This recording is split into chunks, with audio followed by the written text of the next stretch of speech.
partner, and welcome to TomHanksgiving. I'm your host, Elvis, and let me wish you a Happy New Year. We're so glad that you've joined us here in 2016.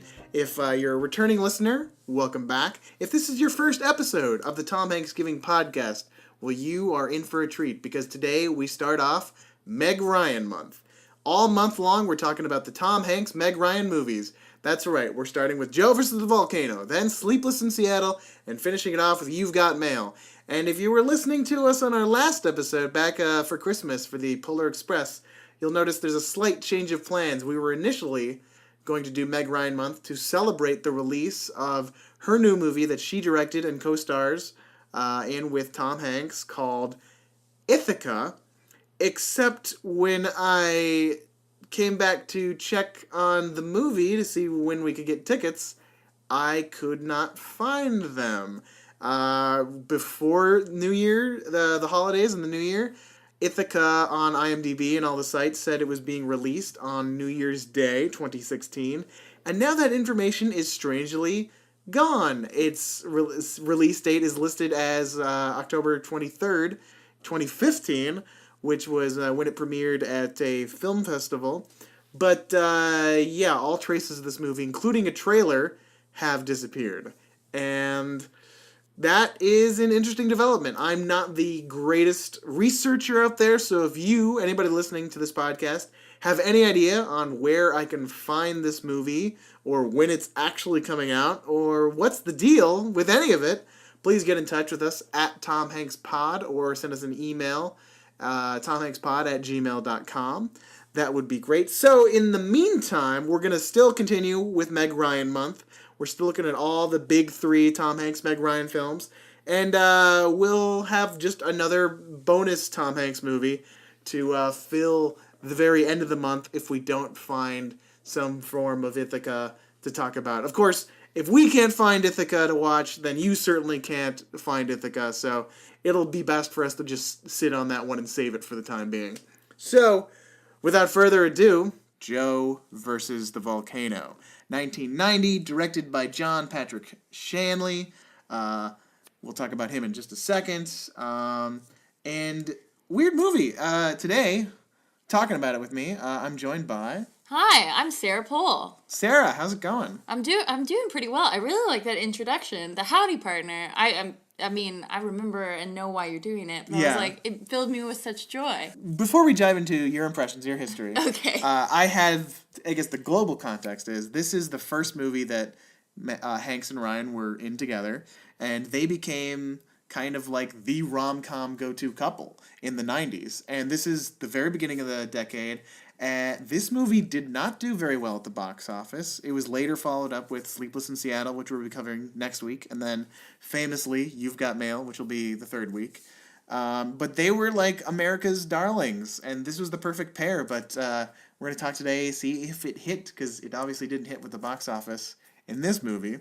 But just kind of examine, since this is the first time on screen together, what that was like. But Sarah, why don't you tell me, you hadn't seen this movie before today. No, this was my first time watching this movie, and I definitely agree with you already, because it feels like one of those movies that you take so much out of it after like rewatching it several times, because it's not something that like, there's so much randomness that occurs, I feel like, in this movie, that it's hard to find like the cohesiveness with the whole thing, and that's why you have to watch it several times. Yeah, there's a lot of things just... It's just so weird. It almost plays more like, obviously not to the extent of a David Lynch film, but there's like so many strange visual details and tiny bits of dialogue. And there's playing with symbolism. Obviously, the whole movie's just kind of bizarre. To begin, like, let's talk about the premise of this movie. This is a story about a guy who hates his life, hates his job. It's so sad in the beginning. It's so sad. It's heart-wrenching. And disgusting. It's so sad and disgusting. It's so unwatchable. Like, it's striking to me that, well, this movie would never get made today, I don't think, because it's such a batshit crazy premise, because it's like, here's a guy who hates his job, hates his life, and then he finds out he has a terminal illness, and he gets hired to sacrifice himself by jumping into a volcano. It almost, like, when you say it out loud, it almost feels like a Tim Burton film. Like, that's who would be directing it now, because it's like so absurd. Weird. He definitely wouldn't it would be Johnny Depp in the main role, Helen Bonham three different Helen Bonham Bonham Yeah, that's what would happen now. I gotta say though, as I have enjoyed Tim Burton more his past work than some of his more recent things. Agreed. I'm glad he didn't make this film, because there's something like, it maybe would have been a little bit more audience friendly, but I think this is actually weirder because it's coming from someone else's voice. Yeah. But yeah, so what did you expect when you heard this was the movie we're going to watch today and talk about? So all I did was like look up what the premise was online. And was it that what I just said? How? No, there was nothing. Well, it was like this guy, he has a humdrum life, learns out he has a terminal illness, wants to like make something of what little time he has left, and is presented with this opportunity, so he's going to offer his life to save a bunch of other people. Like, it read like it was going to be like an epic, like a Greek tragedy, like kind of like that. And like, so I was like, maybe whoa. the Odyssey, which they reference in the movie. Actually, that's true. Wow, they did in the beginning. Right in the beginning with Robinson Crusoe and Romeo and Juliet also. There's a lot of... There's so much thought put into this movie. And, like, I feel like so many people would see it and be like, oh, that was just a dumb movie they put together. But there's a lot of detail. There's a lot of thought. And I want to find out if we can unpick what this movie's trying to say. But before we go to the big conversation, we have to address the elephant in the room. This is Meg Ryan Month. And what's your history with Meg Ryan? Oh no! See, I guess I'm happy, but also a little like uncomfortable that I didn't tell you this before. I don't actually like Meg Ryan. She's not as popular as Tom Hanks, but who is? He's such a nice guy. I haven't even met him. He's wonderful. Yeah. But what is it that you don't like about Meg Ryan? Okay, I hear that she's horrible on set. And that just kind of permeates, and so, of course, that taints my opinion of her. But I also just... Some of her acting is just so overly ridiculous, and maybe it's because I'm a blue-eyed blonde as well, and I'm just... I just see her playing into that constantly. It was funny. You actually referred to yourself as that twice in our conversations today. Yeah. Once here on the podcast, and when I went to check her IMDb page, her bio starts off with...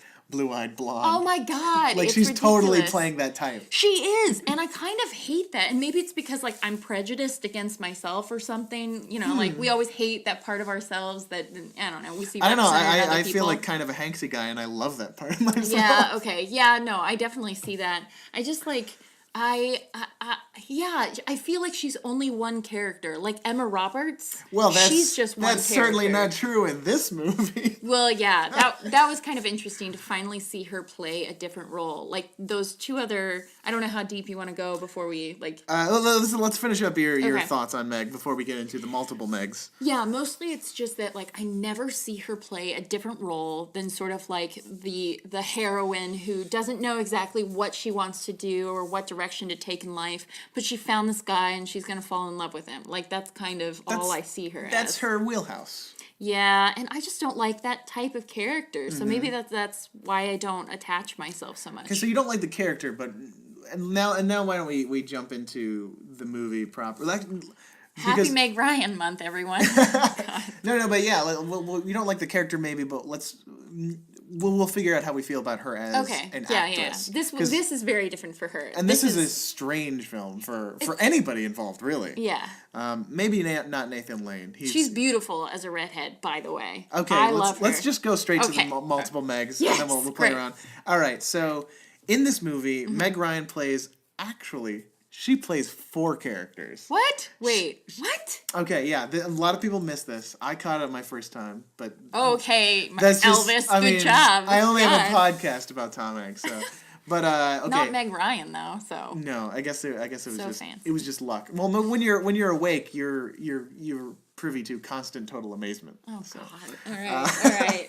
But no, so... The movie kind of breaks down into these... It takes a while to get started. Oh, God, it does. And we start off in this very just the most disgusting, unwatchable, like 20 minutes? Yes. Maybe not that long. It feels that long. Well, it feels 20 minutes. I feel like I could sit through, but it definitely feels like 40 minutes. It's not something that like long. That. It I don't feels know. like Okay. I think it's working to its advantage, but this is not the kind of movie you'd want to put in front of an audience, especially when they're expecting a romantic comedy. Most movies are meant for audiences. I guess that's not what I meant. But like you're selling it as a romantic comedy. Yes, Hanks and Ryan wasn't a thing at this point, so it wasn't like, oh, I'm gonna go see another Sleepless in Seattle. That's true. But still, it was billed as this romantic comedy, and then you make them sit through this like really uncomfortable, really heady conversation about how depressing like just the American workforce is, and like they're working in this disgusting place that's makes petroleum jelly and rectal probes. Oh God, it's just the worst. Also, how do you get a company like that? How are you like, this is a niche market? I think maybe Go ahead. I was just saying, what if the movie is suggesting that like this is a very successful business because these are the things that the American public buys? God. Oh, that's like that's so what's sad. running the economy is this horrible like we're so fucked up that like this is a really profitable industry. Mm-hmm. Oh God, that makes me so fucking sad. That's kind of my read from the movie. Everyone's asleep. Everyone's asleep. That's the theme. But in this this hellhole where Tom Hanks, Joe Banks, his character name, he works as a advertising kind of guy. Oh yeah, he advertises for rectal probes and petroleum jelly. Which, how the fuck you do that? We never saw an example. It's got to be a hard job. I don't think it'd be that hard. I think enough people, if they're out to buy a rectal probe or petroleum jelly, they're gonna do it. Yeah. And they certainly do well for themselves. But this is where we meet the first Meg Ryan. She plays Dee Dee, it's kind of, I don't know, cliche maybe? Maybe it wasn't cliche in this day, but like she plays 3 different characters. Well, four, I guess. You only see 3. What? Yeah, okay, the 4, I'll just say it now. Yeah. She plays 3 different characters. 2 of them are half-sisters that we meet in the second half of the film. And then the first one is just unrelated for some reason, but she has different eye color and she's brunette. Oh, was she wearing contacts? Is that why her eyes looked weird? Okay, because I was like, oh, that looks like Meg Ryan, but something about her... Something's off, yeah. She looks like a Who in the first... She does! She's kind of got like a Cindy Lou Who thing going on. Yeah, she does. I kind of liked it. She was adorable. There's I don't know, something about the gee, I wonder why. I know, right? There's something with the New Yorkie accent, and she did a good job with the accent. It was great. And the way she played it, she actually based like the desire for affection, any tiny little piece of affection on her dog at the time was how she commanded that performance. Oh my gosh, that's crazy now, like because of what I said to you. Yeah. Her behavior as that character just comes across as like a 6-year-old girl who is around someone that she thinks is cute. That's just how she acts. Like it's just like this over like bashful behavior. I just didn't I don't know. But a dog totally makes sense because a dog is like excited to see anybody. Which makes sense too, considering like that's this kind of person's frame of mind because she's also in this horrible place. Yeah. The second character is she's a redhead. She's the redhead Meg Ryan. I like her as the redhead. She's very, and I mentioned this to you before, but she's very Nicole Kidman in Moulin Rouge. Like, that's how she feels to me. She's got, like, the way her eye makeup is done is very showy. Her hair is very, very showy, too. Well, also just this general sadness. Like, she's like one of those characters that's like, oh, I'm so fancy and I can do all these things, but my soul is sad, you know? There's a lot of talk about souls. And I think they all touch on it in an interesting way. And yeah, she's this other personality where, you're right, she's kind of like this, just filled with angst, this hollow, starving artist. Very LA, as you pointed out during the movie. I like the red hair. I've always been a fan of red hair, though. Ooh, you like redheads? I mean, ladies, if you're looking for a man. Redhead Meg Ryan. She's like this tortured soul artist where she writes a poem, and I have the poem. Oh, I threw it away. I threw it away. It was a great poem. Is it the clump of that's over there? It's one of those clumps. Are you going to leave all this in? Please tell me. All right, here it is. Long ago, the delicate tangles of his hair covered the emptiness of my palm. Hand. Sorry. Oh my god.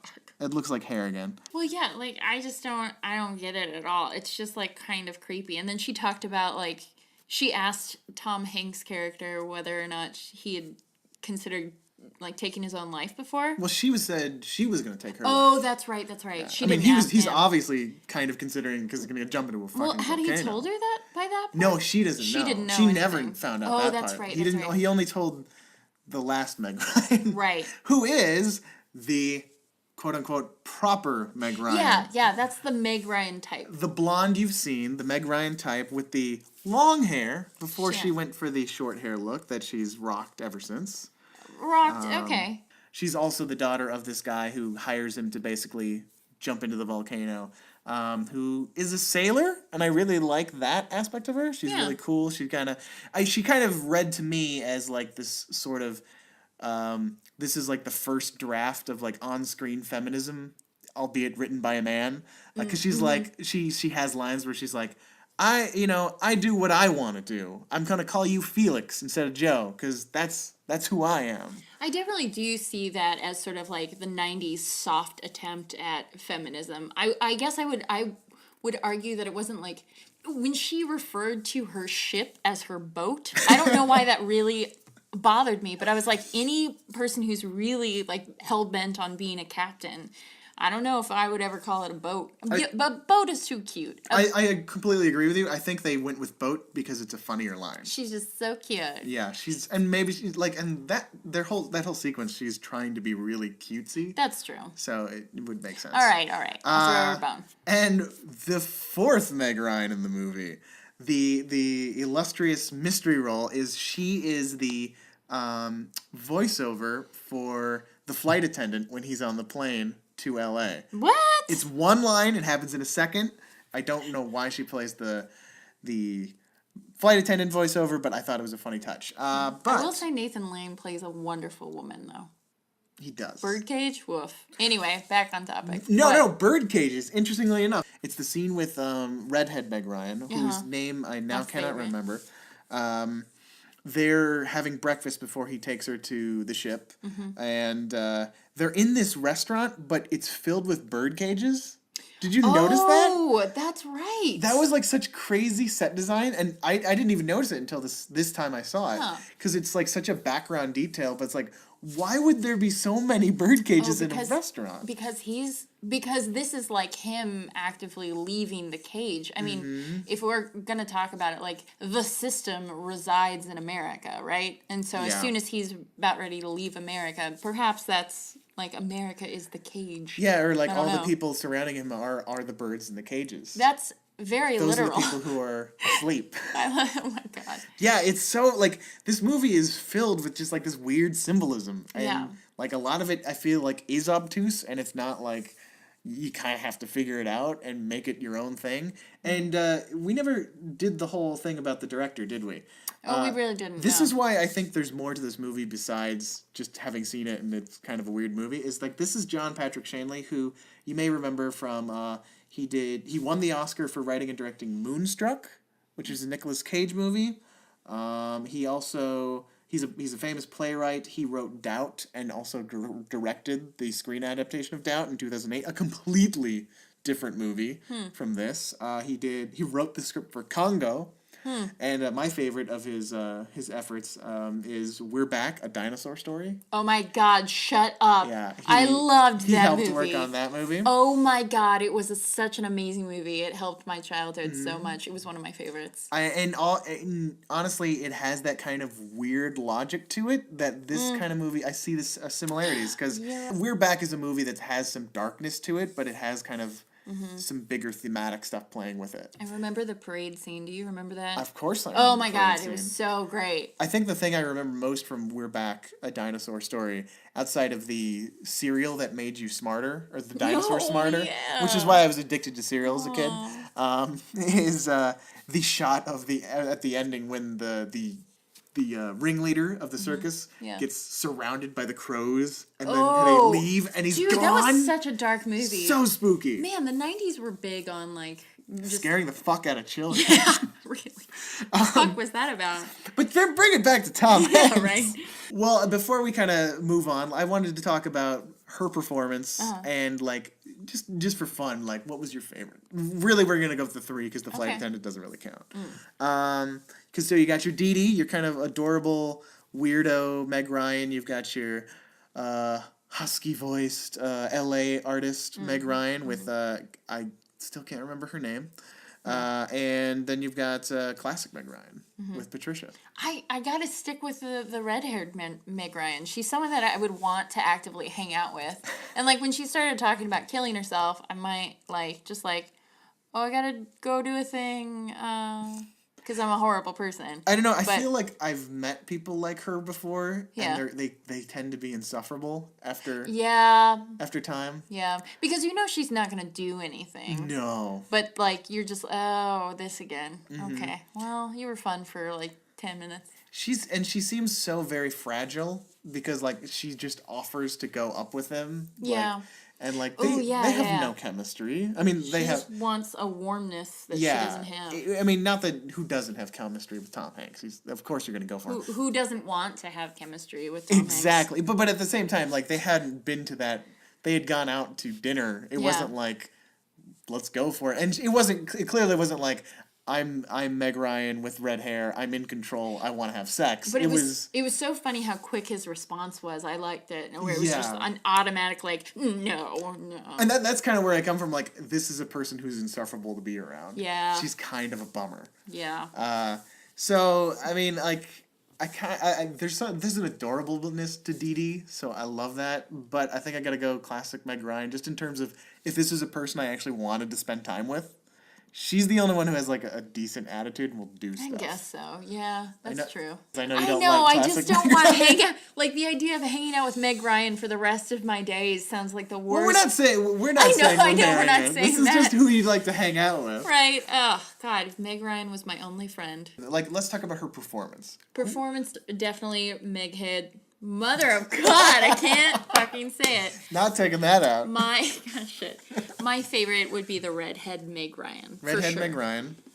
Just because like I just love I think that it's like I love it was kind of a Jersey accent. I liked the sort of like Jersey accent. It was such a weird accent. LA. Yeah. It was just a hodgepodge of things. And it was the first time that I'd really seen Meg Ryan do an act like a character that I was like, oh, this is tangible. This is like, so you could take this person and put it into another film and she could maybe carry herself.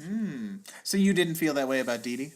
Definitely not. I would punch her in the face. I would not want to hang out with her. She like no, but like people like but her. like from a performance standpoint, you didn't feel like that was a distinct character? Oh no, not at all. She felt very two-dimensional. Just someone who's just like, yeah, she wants something better, but she doesn't know how to get herself something better, and so she's just going to be like comfortable with where she is. No, I agree, but I think it's a two-dimensional character, so she gave it such a performance. I thought it worked because, like, again, like this is. You would, if you like in the normal movie, this wouldn't be played by your co-star. Yeah. This would just be played by a bit player, a character actor, and like you wouldn't get much more depth from that. Right. And I thought that was a really, a decent, fun, quirky performance. It was weird to see her as a brunette. I think really offsetting. I now since I've seen it a couple times, I think I was used to it. I think it's the brown eyes that are the weirdest thing, but I kind of like it because it's just like the rest of that environment where they're working in the beginning. Yeah. It just sets you off like something's not right. Yeah. You were saying this kind of hits home now with like being a millennial, being like a person who is in their mid to late 20s, who is like searching for meaning, well, even like early 20s, where it's like you're searching for meaning. You go to a job that your parents have told you that in the future you're always going to need to get. You get something that's not like super fulfilling, and it's ultimately just like, okay, I stay in this for the rest of my life, or trying to pursue my dreams like isn't really an option because then I just live in poverty, and then what would I have? Like, it's just like, where's the happiness? It's kind of it's a really hard place to be in. Yeah, and the whole talk about like this whole movie kind of dances around the notion of the soul and selling your soul. Oh, yeah. What are you giving it up for? And he talks about how he's selling his soul for $300 a week. But even by the end of the film, we still don't know what the fuck he's gonna do with his life. Yeah. He doesn't have a grand purpose for it. He doesn't know. He's still aimless. Maybe the movie suggests that there isn't a grand purpose. And you just have to keep going. It's not about waiting for the rain to pass. It's about learning to dance in it. Yeah. That kind of a thing. Because, like, his grand purpose, like, he seized onto, I'm going to jump into the volcano and be a hero. Because it gave his life a narrative, gave his life a purpose, and then, well, the volcano rejected him. Yeah, but why? Because he fell in... Oh, I guess, should we say that? No, we can talk about the ending now. Because it's like, he fell in love, and that's why? I've seen this movie 3 times now, and the first time I was astonished at the fact that they just shot them out of the volcano immediately. There was no suspense. No suspense. But even disregarding that, like, what? Yeah. This is the end of the movie. They jump in and then nope. Ugh. That okay. The movie talks about miracles. That happens a couple times. But I'm kind of wondering, what is this saying? What is this about? Because the whole movie comes down to your ending. And Yeah. I don't know. I mean, like, I knew that at the beginning it was like, it got a little bit too real because, like, I feel like I'm in a job where it's just sort of like, I go to this place every day. I don't know exactly why I'm there. What am I doing at this job? What is it giving back to me? Like, when he brought out that lamp that, like, played that special music and that was his only sign of hope, that made me think of, I have a friend that works at one of the major studios here, and he, in his cubicle, he's been working there for like a few years, and thank God will be leaving that job soon. But oh boy. Yeah, but he just had streamers up in his cubicle because it had been his birthday. Like, somebody else put up these streamers in his cubicle, and then his boss told him that he needs to take them down. And when he asked them, well, why do I need to do that? He was like, it's just protocol. My God. It's not hurting anybody. On the day of his birthday or like the next day? The day after. Well, still, that's quick. But yeah, it's awful because it's just sort of like, who is it hurting? It's just adding a little bit of joy that's not hurting, but it doesn't look professional. So what is professional? Like, being miserable? Oh, God. I mean, according to this movie... That's what it feels like. That's what it's coming from. And it's one of those things, even when you have a job that you're happy with, it's just, like... At a certain point in your life, you get to, it's like, this is it? Yeah, what's the next? Like, is there going to be a thing? Have I plateaued? Am I just doing this until I die? What happened to all of those things I was going to do with my life when I was younger, when I was a kid? And the movie is definitely talking about a lot of things, and... It's very relevant now. It must have been relevant then, too. Yeah. It must be, like, kind of a cyclical thing, because that was right before... Like, that was the very beginning of the 90s, which is kind of right when the baby boomers were starting to get into all the jobs and making the economy go crazy. Yeah. So we had that couple of years of success. Well, and both of my parents, like, if I think now, like, both of my parents took jobs that were not really things that they were hoping to do with their lives, but really it just filled a need so that they could provide for their family and, you know, like... It was just nuts. There was a shift in culture, though, as, you know, the Americas has gotten older, where I think there was, like, for our parents' age, it was, oh, I'm going to get a job to provide for my family's future. Yeah. And now, like, this is one of those movies, and I think it started much earlier, like, closer to the 70s, but it's one of those movies where, like, we're rejecting no, I don't want to get a job to provide, I want to chase my dream, and that's kind of become... an adult thing now, and like it's sort of like, do you feel like that's detrimental to the culture? I feel like it's because I constantly have this whole mentality where it's like I feel like I am an artistic person, I want to chase these things, I'm talented, but it's so selfish, especially when it's like film. It's like writing something is so selfish, and then getting other people to help you make something. And obviously, it's about, like, art isn't selfish because it conveys a point of view. It's one of the most important things in the world for communicating ideas and expressing emotions and connecting people. So when it's done, it works. But, like, the act of creation is so... Sometimes I just feel like it's so mired in this selfishness that even rejecting, like, oh, I'm better, I deserve more than a good job that pays me. Like, I just kind of went on a... emotional tirade there. I apologize. You sounded like my parents there. It's like, you think you're too good for this? That's the scary thing, is like, I don't want to think like that. I want to think, of course I'm too good for this. Fuck this. Well, no, I think that that's important, though. But I think that it's important to see that paradigm is now changing in our society. Like, the job that we saw at the very beginning of this movie is, like, what I feel like all millennials or people our age and younger are trying to fight against. Because, like, you know, sometimes we saw that our parents weren't really fulfilled, and we saw that, like, they weren't always home, but they were, like, you know, working for us, and it's so great. But you know what? It makes me so happy when my mom, like, goes out and buys, like, new clothes for herself. That fucking hasn't happened in years.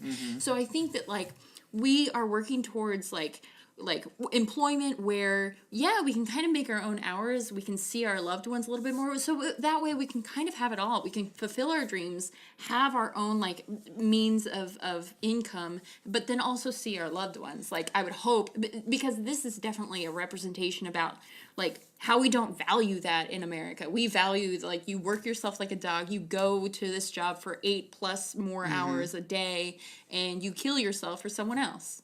Yeah, which is weird, because that is what America, like, actually values, but it's always constantly speaking to the American dream, which is not that, which is the having it all, the Liz Lemon effect, as you put it, which is not off topic, because Tom Hanks does make a cameo in 30 Rock.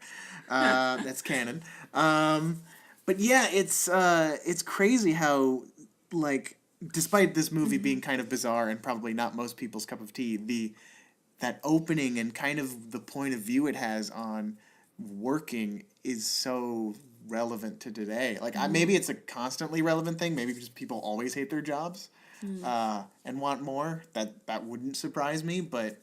Yeah, I guess to a point. Like, even if you achieve your dream job, you're just like, okay, what's next? Yeah. But like we were even having a tangentially related conversation about it before we started watching the movie. Tangentially, that's a nice word. So it was, like, on our minds before the movie made it on our minds. Yeah. It was, like, that's serendipitous. True. Maybe it's just, like, less circumstantial and more... Okay, it could be. Yeah. But, so, okay, if that's where the movie's point of view is, it's kind of saying... It's definitely advocating that you shouldn't be devoting your time to a job you hate.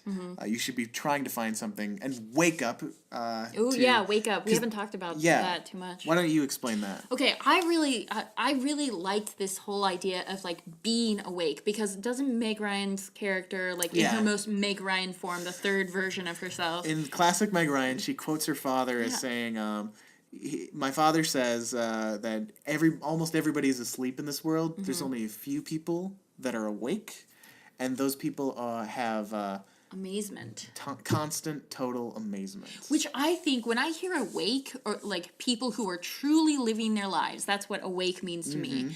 That is where we start thinking about successful people who have quote unquote made it, people who have, like, a good sturdy income, who have no cares in the world and are doing exactly what they want. That's what I hear when they say people are fully awake in their lives. So this association with amazement is really cool, because amazement has truly nothing to do with success. No. And I like that a lot, because it's just like, I always feel like I'm constantly amazed by things, but no one truly values that. Like, you can't put that down on a resume. It's not tangible. Yeah. And I mean, and success, of course, is, like, it's always turning to, like, numbers or... Oh, fuck numbers. God damn it. That's why I lost my last job. Fuck numbers. Oh, God. But yeah, like, because amazement, but it's interesting, because there's this point of view that, like, yes, constant total amazement, being truly awake and aware of your surroundings, I think it's a good thing that you can find something to enjoy in every single moment of your life. That's a very important thing. If you can do that, that's incredible. Well, just remember, like, oh, sorry, go ahead. You finish. But like, the counter side is that, like, I wouldn't personally advocate, like, you can't always just be constantly in the moment, because, like, I mean, you should be, but if you're only concerned about the present, then, like, and your immediate satisfaction, then you'll never build and work towards something bigger. Well, but what's interesting about that is, like, humans are basically the only species that thinks about our future. It's true, and that I've been going through some weird existential crisis and stuff like that. We're getting very personal. That was weird. The movie's talking about, like, basically you should... Joe is asleep at the beginning. He's one of these people sleepwalking through his life, and he does wake up and he's struggling to be in that state of constant total Yeah, and he amazement. doesn't even really talk until like he goes to you see him go to work, you see him go to the doctor, you see him go back to work, and even then he doesn't really truly wake up until he's about ready to leave, and then he's like, you know what? I just quit my job. I should Yeah. fucking say something to my boss. He's sleepwalking. The movie's advocating that you should be awake. I feel like both Meg Ryans previous to proper Meg Ryan, Patricia, are different versions of this. Like, obviously, Dee Dee is another person who's asleep. She's a sleepwalker. Oh, yeah. I think that redhead Meg Ryan is... I think she knows she's asleep. Yeah, she's aware of the shortcomings in her life, whereas Dee Dee is, like, 'Cause comfortable in ignorance. They're having that conversation Yeah. where he's like... I think it's right after he says, you ever think about killing yourself? Oh, yeah. Or then Tom Hanks says, what is the thing that you want to do, but you're afraid to do it? And he kind of calls her out, like, because she's afraid of leaving L.A. and not using her father's money to get by. And that's kind of like, I feel like she's at that point where it's like she knows she's asleep, but the challenge of actually waking up and forcing yourself to do that, which Joe has kind of already done at this point, is so hard. Yeah. So then that would suggest that Meg Ryan is the only one who's been awake the whole time. Would you think that is true? I guess so. She has like the last Meg Ryan, the classic Meg Ryan. She kind of has this monologue at the end where I feel like she does sort of air some of her grievances, like with her father, and it feels very much like the 1% plight, you know, like where it's very apparent that like Tom Hanks' character is very like middle class, sort of like living out the middle class struggle. Whereas like Meg Ryan in her last character is just kind of like, oh, I'm a rich girl. These are rich girl problems, but they're still her problems. Yeah. You know? So. And well, it's interesting too because she I think she is the only one who totally awakens along with Joe Banks at the end. Yeah. But I take it back what you said because I think she's someone who was awake, but then because she actually sells her soul because she says she has to her whole get that monologue. ship. Yeah, to get the ship, she paid a price. She knows how much she knows what her $300 a week is because she sold out to her father. Then who do you think her father represents in this whole thing? Is he like the devil? That's what I took away actually the first time I watched the movie, and when I watched it a second time, I remember. It's strange when I watched it the second time. I remembered him as the literal devil, like not like coming in with horns. Yeah. But I for some reason thought it was called out in the movie that he was Satan. But yeah, I get that. I had that impression the first time I watched it, and now that you bring it up again, it makes me think that like he comes in and he's got this weird demeanor. He's unlike any other character. He's described as a jillionaire on the back. That's really Lloyd funny. Bridges plays him. Yeah. Like I was telling Elvis, like the first time he comes, well, the only time he shows up in the film, it's very reminiscent of the part where that weird man meets James from James and the Giant Peach, where it's like, I will give you everything you want. Here are all these weird little worms to make your dreams come true, kind of a thing. Yeah. But it's very eerie. And it's very eerie. Even that weird cut you pointed out. Oh, yeah. Works for me if it is sort of like this Satan figure or this devil figure because he can jump from one place. He jumps, and it calls to mind. I'm trying to think of the specific example now, where jump cutting like that, where you're just jumping around a character, is something. And I'm unfortunately not remembering a specific movie or show that's done this. YouTube does a lot of that, but yeah, but no, not to the same effect. But it's just this jarring effect where there's this jump cut where Tom Hanks he's in the same position, so that's not weird. But like Lloyd Bridges' character is in front of him, and then the cut while he's still talking, he's now behind him with his hands on his shoulders. Yeah, and it's just like, what is going on? This guy kind of moves through space. It's at least suggested through the cuts that he moves through space, and just the way he comes in and knows everything about Joe, and the way he offers. And Joe doesn't fucking care that he even knows. Like, he's so desperate for something else that he does not care how this guy knows this much information about him, how he knows what's in his bank account. It's just like, No, it's a little like it's a little coincidental to say like maybe this guy's the devil because there's not a whole lot of textual evidence outside of reading. Outside of the stuff that where the whole movie is definitely all about selling your soul. So that does kind of come into play. The only other metatextual thing I can think of is this is also the same guy who wrote Doubt, the play about the Catholic priests. So obviously he is well versed in religion.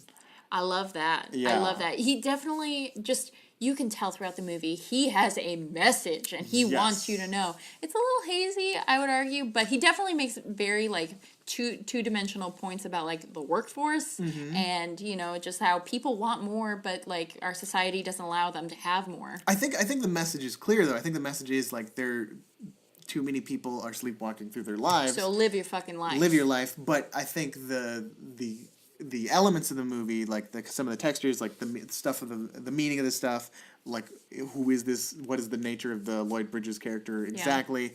What is the ending of the miracle of the volcano actually mean? Which we've been building back to. I've tried to be coursing us that direction. Sorry, we've taken a kind of a crooked path to get to where we're going. Oh, like the beginning of the film. Strange.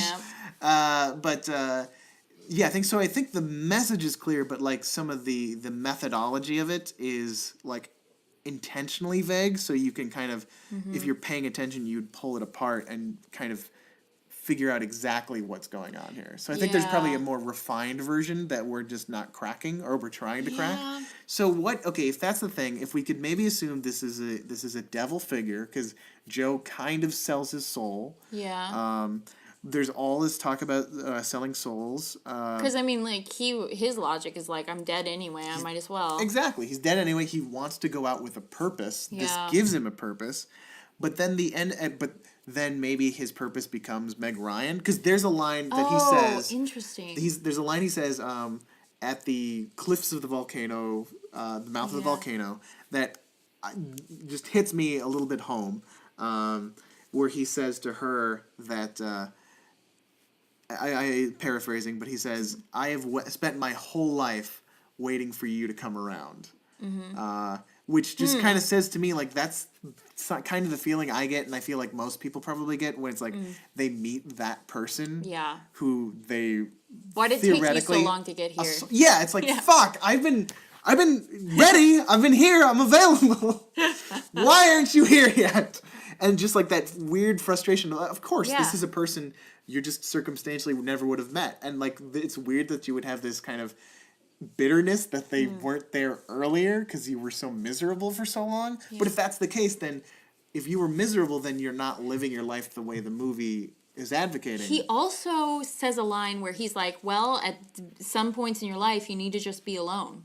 Have you ever wondered that? That's when he's with the redhead Meg Ryan, where he's like where he's already made the decision to leave, but is like in the process of waking up. I see her as like a transition of he is still in the process of waking up. Yes, which is actually, it's interesting that he says that to her, because that's kind of what he gets the lesson from Marshall, who we haven't talked about, who's awesome. Marshall is the best. His limo driver, who then helps him kind of figure out his new identity by taking him out clothes shopping. Oh, yeah. He says, Joe Banks invites him out to dinner, but Marshall can't do it. He's got dinner with the family. And so this is a door. You said it was a cheesy line at the time, but this is a door that Tom Hanks has to go through alone. Oh, yeah. That's a good point. But now it's kind of relevant as we're picking everything apart. Well, I mean, like, I believe this in any kind of relationship as well. Like, if you want a girlfriend or a boyfriend, it's probably the time when you shouldn't have one because there's something that you need to figure out by yourself. Like, all this bullshit that relationships are like Band-Aids and they mend you and you become one, that's a complete and utter bullshit. You need to be in a place where you can be two individuals in a relationship. So I do like that part of the message, and I don't know how I completely missed that. Yeah, I think it's definitely executed when they... Like, I think they're both in that place by the end of the movie. Yeah. Because there's that scene where... Or, like, I think it takes Meg Ryan a little longer. Like, she was independent beforehand, and then she fell in love with him. He fell in love with her.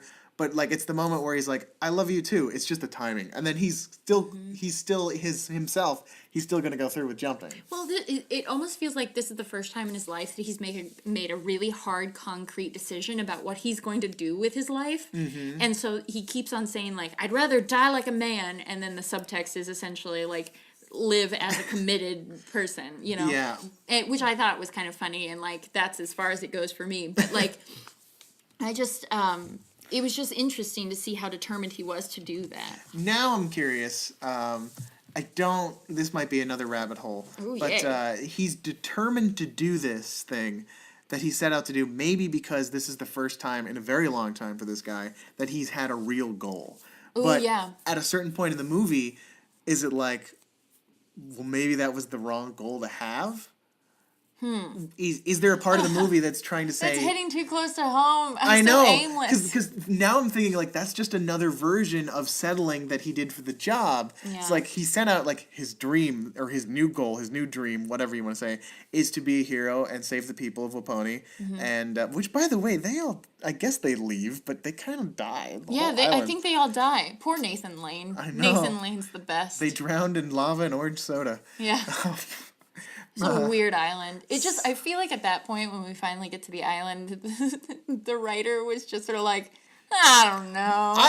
It's a weird movie throughout. And Yeah. it's so, like, by the time there, it's like, you're like, if you're not, even if you're paying attention, you're kind of like, this is fucking weird. But it's been amping up the whole time. Like, the scene before that, when they're on the rafts or the luggage, which we haven't talked about yet either.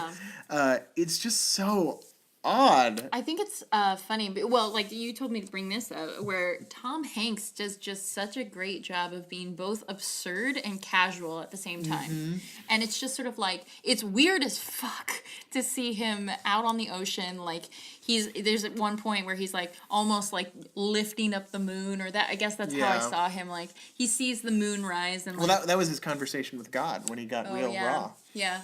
But his eyes are just like the only thing that's clear. The rest of him just looks like in shambles, and he's doing all of this weird stuff. But you're just like, but it's Tom Hanks, the guy next door. Yeah, it's very hard for Tom Hanks to overact. Yeah. Yes, it is. I've seen it a couple times doing this podcast.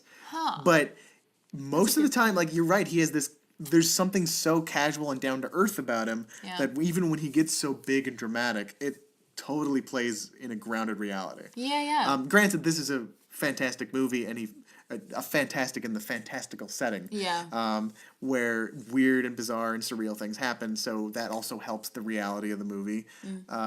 And you would probably act a little crazy and loud when you're stuck out in the ocean. We saw that in another movie where he did that with Wilson. But but that's another scene where, like, he's kind of awake. Like, when the ship has gone down. Yeah. And he's got unconscious Meg Ryan. And he hasn't been drinking any water because he's been giving her all the water. Right, so he does go stir crazy, but initially he's having a good time. He's dancing. Yeah, that was weird. But, like, that was really weird. Like, that's a sign of him trying to be totally awake. Like, he's alive. Yeah. He's enjoying his life. It doesn't really matter that he's out to sea. He's, like, still enjoying himself. But it's also, like, he's an independent person there. It doesn't, like, he's got Meg Ryan, he's caring for her, but, like, it's still his life. Yeah. Now I'm trying to think, like, what you were saying about the whole, is this movie actually saying something more about relationships than it is about life? Because they both jump in for themselves, is what they say. Or at least we know Tom Hanks is jumping in for himself. Meg Ryan says she's jumping in for herself. Do you buy that at the end? I mean, if my loved one was hell bent on just like leaving and they were someone that I couldn't live without, I'd probably go with them. I would probably do that. But is that not kill myself? But I mean, like, if they were going on a trip and they were like, "Oh, I'm not coming back in a really long time, but you can come if you want," I'd be like, "Okay, done." But does that suggest that they're not independent anymore, or she's not her own person? I wouldn't, because she decided that. She did decide that. She made that decision because she could always not, It's not, and he didn't really ask her. No, he definitely didn't ask her. He never asked her. This is something I got to do. I love you, but I got to. So I would argue, they're two independent people making a decision. It just happens to be the same one. Okay, so they like formed, a marriage. They formed a healthy marriage. They do get married, which is a funny detail. Spoilers. But okay, so we've kind of tracked this whole thing. What does the volcano spitting them back out mean? That's so weird. Is it just a Deus Ex Machina? Is it just they get a second chance because they've found the path? Or the volcano doesn't like anything in love with anything else. I don't know. Or yeah, is it like because you found your other purpose, this purpose won't take you? Which has always been like a scary thing of mine. Like since I've started being, like right after teenage years, I would be like, always wanted to, make movies, do this. My career, my art was my most important thing. But like, fuck, what if I met someone who was awesome and then we fell in love and like, then I had to choose? Like, that's a whole weird thing. Like, I don't want to not choose them, but like, I have this irrational fear that like I wouldn't be able to do both, and then I don't want to say settle for a person as like that's my purpose. Don't settle. Don't ever settle. It's such a weird thing, but like maybe that's what the movie's saying is like you can chase your purpose, but if you have another person, I'd rather live alone than settle, to be honest. I think so too, but like is just any person settling? Like or well, if you meet Tom Hanks definitely was settling. He was settling for Dee Dee. He was settling in the job. Of course, that's for sure. Yeah. But like, if you meet your soulmate, as this movie maybe like soulmate, unquote, unquote, is that settling for a person, or is that finding your soulmate? That's a new purpose. Well, okay, I would argue that a good soulmate helps you on your path to your purpose, because they're like, listen, Agreed. I'm not going to stay in the way of anything. I'm not going to stop you. What? Well, then actually that does work, because Meg Ryan does help him to his final purpose, which is jump in that volcano. Huh. We're finding out things right now, guys. This is interesting. And then even after they're thrown out of the volcano, she's just like, wait, a brain cloud? What? And then helps him put the pieces together. That's the part of the movie where it's just like, oh, we got to really finish this up. We need to clear out. That way. Like, we forgot he was going to die, so we have to kind of write that off.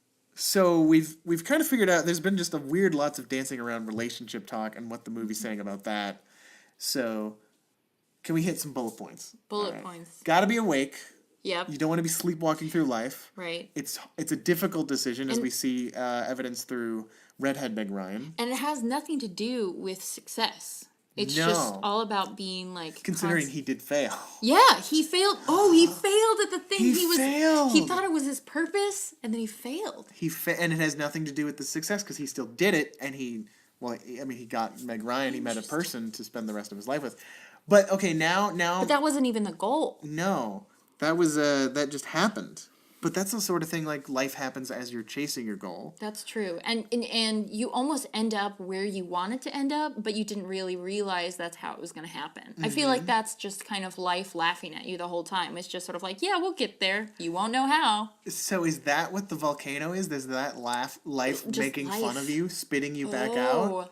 Oh my god! You thought it was going to go down one way, and you were so wrong? Yeah. Usually life in the universe doesn't seem so benevolent.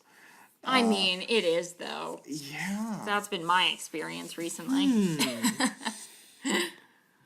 This is so if that's the case, then, okay, then that means the universe itself is beautiful and is benevolent and will give you wonderful things and miracles happen. The world of the movie, anyway, that's saying, is a world where wonderful things happen if you just... I mean, they will, like, the world will be kind to you. It won't kill you if something is, like... Especially if you actively participate in it. Yeah. Like, because when Hanks was, like, not doing anything, the world was a horrible place. But that wasn't the world. That was the world created by humans. That's the world that Tom Hanks chose to live in. Yes. I guess that's how I see it. But I guess it's more of like nature versus not nurture, but society maybe. Humans versus the natural order of things. Versus the Mother Earth or the natural order. But the universe, the life, the Earth in this nature itself in this movie then is not necessarily. Well, I don't know. It is kind of vengeful because it kills everybody on the ship. Yeah, that's true. On the ship, on the island, a lot of people die. But it grants them this second chance. Mm-hmm. So it's not saying that the universe is against you. No, it's not against you at all. But you're not going to get to where you want to go the way you think you're going to go, Because life is always going to say, yeah, sure, fine. We'll go to the ice cream parlor. but you're going to see your friend Sally, and Sally's going to have something for you to do, and blah, blah, blah, and you don't get to ice cream for like a week. I don't know. That's a very horrible metaphor. No. Oh, my God. Okay. I mean, it's been sitting right in front of us the whole time. We've been laughing about it. We've already mentioned it, but it's really all about the crooked path. Oh. It my keeps gosh. coming back to that. What? This movie is all about, That's like... kind of cool. Because you assume it's going to be a negative thing, and, like, it takes you so long because it's the symbol of the company. But really... You get where you're gonna go, but you don't. It takes you on a different way, and not a way you expected. Because like, and that's one of the very first things I said at the beginning of the film is like, well, that's not very productive. Like, you're going down a crooked path. Why not just go straight? Because you can't.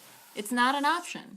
Life won't let you go down the straight path. So you're gonna want to, I don't know, be YouTube famous, get a significant other, have a family, or have this awesome job, or write a novel. These are things you want to do, but even if you say, and you should try to do them with purpose. Yeah. But life is gonna. It's not gonna let you have it the way you want to have it. No, it's not, because it's either going to ruin your heroic sacrifice and spit you back out. Yeah. Or give you a new purpose.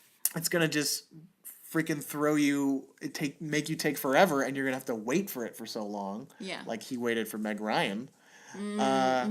It's a complicated movie, but I think we kind of figured it out. Yeah. All right, let's talk about one more thing we have to talk about. Tom Hanks, the man himself. How do you feel like he was in this movie? His character, I felt like it was one of the most subdued characters I'd ever seen him as. Like, it's just very, although he is a three-dimensional character, he read like a two-dimensional character where not a lot is changing. And even while he is changing, it's like he's been that the whole time. He seems much more internal. Yes, than your typical Tom Hanks character. Definitely. Which is, internal acting is a really hard thing to pull off. And I think he does it really well. He always does a good job with that. Yeah, he always does. That's another thing. Like, this movie works with pauses so well. And I think that Tom Hanks is definitely great at pausing and being able to use pauses. And so they're not just like empty vessels. They're not just there. It's not just the pacing. There's something that's still happening in the silence. And he's doing it. Like, I mean, some of it's like he's acting against like this bizarre situation in almost every scene, but like at the beginning of the movie. But he's so morose, and you feel that internal. Like he says, I haven't felt good for a long time, and I feel how horrible he feels. Like obviously, he's a lot a of that hypochondriac in this. Yeah, and obviously, I feel like that's from like the lighting and the set design and just the mood of the movie. But like he really sells how bad he feels, and I start to feel physically bad. Yeah. But then when he wakes up, and like by the time we're on the ship, I don't feel that way. I feel like we're trying to figure out where we're going with the movie, but I think I think it's a great role. I can definitely see why this movie did not hit with audiences. Yeah. It's so weird. It takes too much digging to get to where you want. Yeah, and I think most audiences don't want to do this much digging. I don't think it was sold as kind of like this more puzzle piece art picture that it really is, which I've come to really appreciate after this conversation, especially. Interesting. But yeah, so it makes sense. But because this is Meg Ryan Month, how do you think they work together as a couple, considering they didn't hit on in this movie? I never have seen them as a couple. Never. Never? No. Not in any of their movies? It just feels very brother-sister to me. It feels even here. Yes, even here, because it's just sort of like, they're just the nice kids next door. Like, they're not really like, ooh, let me have you. Like, I don't feel any tension between the two of them at all.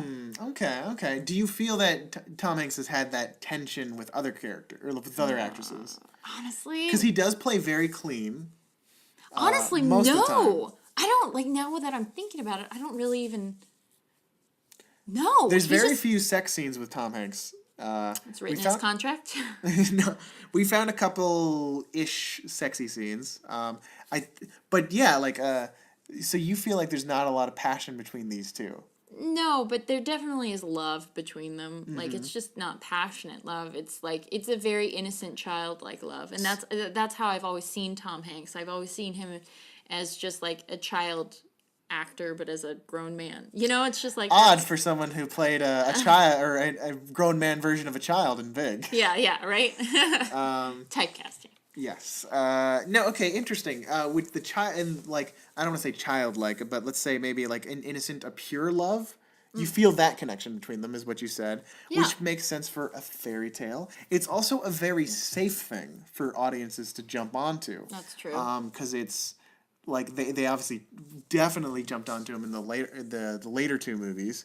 Let's see what the rating is on this. That is a PG movie. Yeah. As sounds about right. But yeah, so you're saying there's maybe a lack of sexual chemistry that you see missing? Definitely. Yeah, I've never felt that with. But then again, now that you made that point, it's less between Tom Hanks and Meg Ryan and more just Tom Hanks in general. Like I've never ever felt that. You're saying you don't have the hots for Tom Hanks. I don't. Well, no, okay. This is what something I told you. No, I told you about this before. Like Tom Hanks makes me think of my dad. I can't. Right. So it's just like, yeah.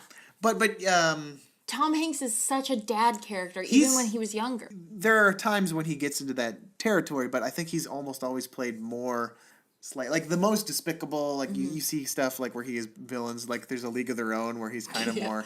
I love A League of Their Own. It's great. It's such a great movie. But even that is. See, his character in that movie was at least one where I could like feel some sexual tension from him. Like if he had like a really like deep like romantic plot with his character, I could feel it with that. Interesting. So you're seeing like he's in this movie and maybe some of the other Meg Ryan's movies, he's too clean whistle. Yes. Like he's too pure that you just don't see any sexual injury. Yeah, women like a bad boy. I don't know how to explain this. Yeah, I guess they do. Something dangerous. But you know you're not going to get hurt because at the very end of the day, he's a nice guy. Well, he's Tom Hanks. Yeah. He's just too nice. I wouldn't date Tom Hanks. Sorry. Wow. I know. Okay. Well, you know what? You don't have to because he's happily married with Rita Wilson, his soulmate, his real Meg Ryan. Okay, so you're saying you don't buy them as a couple in that sexual thing, but you Never. see the love connection? I do. I mean, they care for each other. They want the best for each other. It's like two little kids when they say that, like, oh, this is my boyfriend. Okay, I'm going to keep going in because I have interesting thoughts around the next two movies, but we'll be getting to those next weeks. But I'm going to bring this part of the conversation up to those guests. Oh, and yeah. keep this going, like, because this is the first time we see these people on screen, and that's how you react to them. Yeah. Is that they are this kind of pure, almost fairy tale love, but they're not a real couple. Yeah, definitely. Okay, interesting. Well, obviously, maybe America agreed with you because it didn't hit super well, and someone saw that these two did have some sort of chemistry together. Yeah. Nora Ephron brings them back in the next two movies. Crazy. So we'll be looking at that next week. So don't forget to join us then. Get in touch. Follow us on Twitter at TomHanksPod. Email us, tomhankspod@gmail.com. You can follow me at Elvis Kunesh. Sarah, where do these people find you? You can find me on Instagram and Twitter as OPBOXS.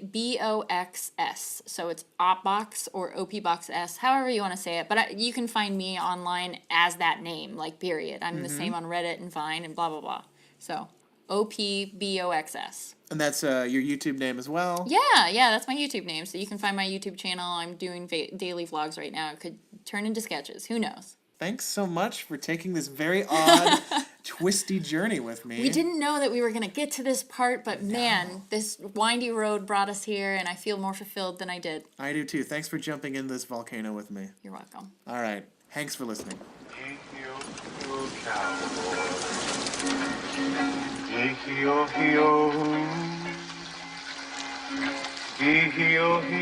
Cowboy, cowboy, cowboy, under the moon. I was riding my horse by the Rio Grande, and all of them coyotes singing in a prairie symphony. I was riding my horse down by the Rio Grande when I seen me a cowboy, cowboy, cowboy riding towards me. Yo, yo, cowboy.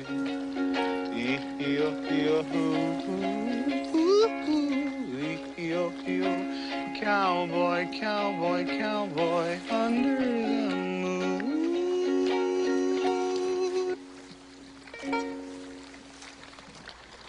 Giddy up.